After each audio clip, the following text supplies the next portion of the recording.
दोस्तों नमस्कार। मेरा नाम है अनूप आकाश वर्मा और आप देख रहे हैं द रिपोर्टर हिंदी।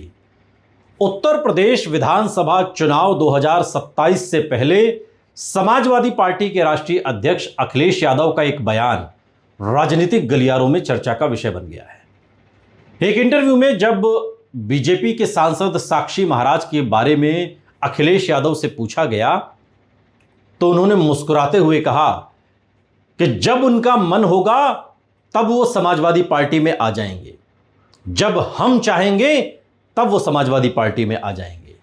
यानी कि जो कॉन्फिडेंस अखिलेश यादव ने उस प्रेस कॉन्फ्रेंस में दिखाया और साक्षी महाराज को लेकर जो सवाल पूछा गया उसके जवाब में उन्होंने कहा कि जिस दिन हम चाह लेंगे उस दिन साक्षी महाराज समाजवादी पार्टी में शामिल हो जाएंगे। और इससे पहले संसद परिसर में भी अखिलेश यादव और साक्षी महाराज के गर्मजोशी से मुलाकात का एक वीडियो सोशल मीडिया पर वायरल हुआ और इसके बाद राजनीतिक अटकलों का दौर शुरू हो गया। हालांकि वर्तमान समय में साक्षी महाराज बीजेपी के सांसद हैं और उन्होंने समाजवादी पार्टी में जाने की कोई आधिकारिक घोषणा या इशारा नहीं किया है, लेकिन अखिलेश यादव ने जो इशारा किया उसके बाद से ये कयास लगाए जाने लगे हैं कि अगर उत्तर प्रदेश विधानसभा चुनाव 2027 से पहले साक्षी महाराज पाला बदलकर अगर समाजवादी पार्टी में आ जाएं तो क्या होगा, कितना फायदा सपा गठबंधन को होगा और कितना नुकसान बीजेपी गठबंधन को होगा। आज के इस वीडियो में हम समझने की कोशिश करेंगे। साक्षी महाराज, जिनका मूल नाम स्वामी सच्चिदानंद हरि साक्षी है, उत्तर प्रदेश की राजनीति में लंबे समय से सक्रिय रहे हैं। धार्मिक पहचान और हिंदुत्व की राजनीति के कारण राष्ट्रीय स्तर पर भी चर्चित रहे हैं। उनका राजनीतिक सफर कई दलों से होकर गुजरा। शुरुआत में वो जनता दल से जुड़े रहे और इसके बाद 1991 में बीजेपी के टिकट पर एटा लोकसभा सीट से सांसद बने। बाद के वर्षों में उन्होंने विभिन्न राजनीतिक दलों के साथ भी काम किया और वो कुछ समय के लिए समाजवादी पार्टी से भी जुड़े और फिर बहुजन समाज पार्टी के टिकट पर भी चुनाव लड़ चुके हैं और फाइनली बीजेपी में लौटे और उन्नाव लोकसभा सीट से सांसद बने। इस प्रकार उनका जो राजनीतिक इतिहास है वो ये दिखाता है कि वो अलग अलग दौर में विभिन्न दलों के साथ रहे हैं और इसलिए राजनीतिक दल बदलना उनके लिए कोई बिल्कुल नई बात नहीं होगी। हालांकि वर्तमान में उन्होंने बीजेपी छोड़ने का कोई आधिकारिक संकेत नहीं दिया है। ये जो विश्लेषण है ये अखिलेश यादव के उस बयान पर है जिसमें वो ये कहते हैं कि हम जिस दिन चाह लेंगे साक्षी महाराज समाजवादी पार्टी में होंगे। एक राजनीतिक संभावना के रूप में अगर विचार करें तो 2027 के विधानसभा चुनाव से पहले साक्षी महाराज समाजवादी पार्टी में शामिल होते हैं तो इसका प्रभाव केवल एक नेता के दल बदलने तक सीमित नहीं रहेगा, बल्कि उसका प्रतीकात्मक और मनोवैज्ञानिक असर भी होगा। बीजेपी लंबे समय से हिंदुत्व, राष्ट्रवाद और धार्मिक नेतृत्व के समर्थन को अपनी बड़ी ताकत मानती रही है। साक्षी महाराज जैसे प्रमुख संत राजनेता का किसी विपक्षी दल में जाना बीजेपी के लिए राजनीतिक संदेश बन सकता है। हालांकि यह मान लेना उचित नहीं होगा कि इससे बड़ी संख्या में बीजेपी का पारंपरिक वोट स्वतः स्थानांतरित हो जाएगा, क्योंकि चुनावी व्यवहार कई स्थानीय और राजनीतिक कारकों पर भी निर्भर करते हैं।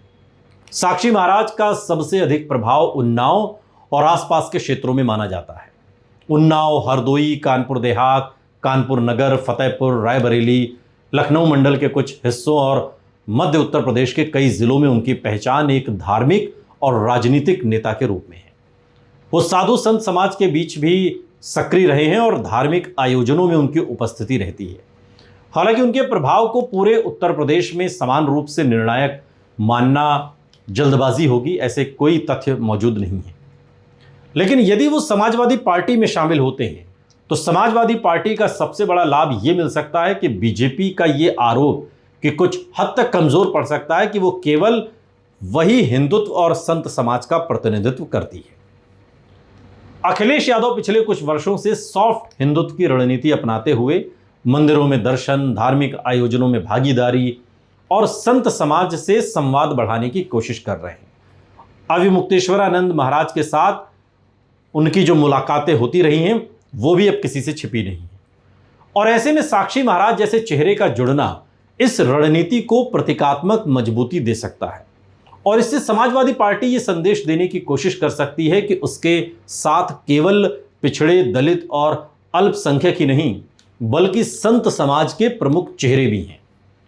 और यदि संभावित चुनावी प्रभाव का आकलन करें तो उन्नाव जिले की विधानसभा सीटें जैसे उन्नाव सदर, भगवंत नगर, पुरवा, मोहान, सफीपुर और बांगरमऊ जैसी सीटों पर राजनीतिक चर्चा बढ़ सकती है। इसके अलावा हरदोई, कानपुर देहात, कानपुर नगर, फतेहपुर और रायबरेली की कुछ सीटों पर भी मनोवैज्ञानिक प्रभाव देखने को मिल सकता है। हालांकि यह कहना कि इन सभी सीटों पर केवल साक्षी महाराज के आने से चुनाव परिणाम बदल जाएंगे, उपलब्ध तथ्यों के आधार पर यह उचित नहीं होगा।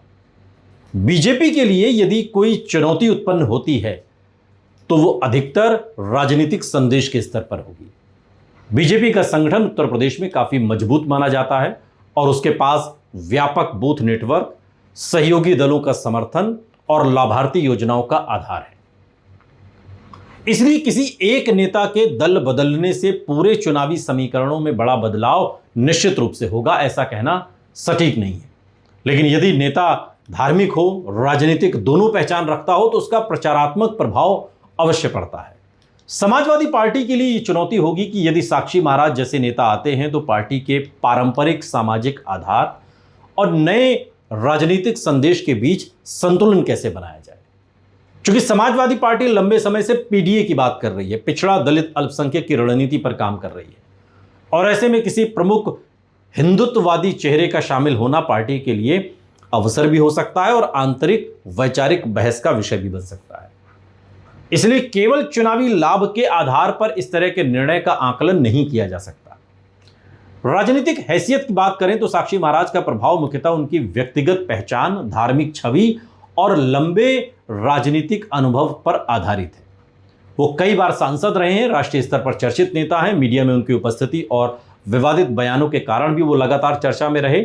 लेकिन किसी भी नेता की वास्तविक चुनावी ताकत स्थानीय संगठन, कार्यकर्ताओं की सक्रियता, उम्मीदवार की स्वीकार्यता और चुनावी माहौल पर निर्भर करती है। यदि भविष्य में वास्तव में ऐसा कोई राजनीतिक घटनाक्रम होता है तो समाजवादी पार्टी इसे बीजेपी के भीतर असंतोष और अपने बढ़ते प्रभाव के रूप में पेश करने की कोशिश करेगी। यदि बीजेपी इसे व्यक्तिगत निर्णय बताकर अपने व्यापक संगठनात्मक आधार और वैचारिक राजनीति को प्रमुखता देने का प्रयास करेगी, इसलिए इसका वास्तविक प्रभाव चुनाव के समय की परिस्थितियों, गठबंधनों, उम्मीदवारों और जनमत पर निर्भर करेगा।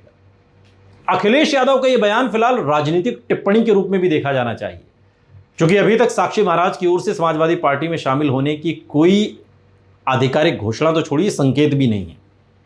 लेकिन अखिलेश यादव ने जिस आत्मविश्वास के साथ कहा कि वो जिस दिन चाहेंगे साक्षी महाराज समाजवादी पार्टी में होंगे, ये अपने आप में एक कॉन्फिडेंस की कहानी कहता है कि अखिलेश यादव साक्षी महाराज या साक्षी महाराज जैसे नेता जो बीजेपी के अंदर में हैं, उनको लेकर खुद कितने कॉन्फिडेंट हैं कि वो जब चाहेंगे सपा में शामिल हो जाएंगे।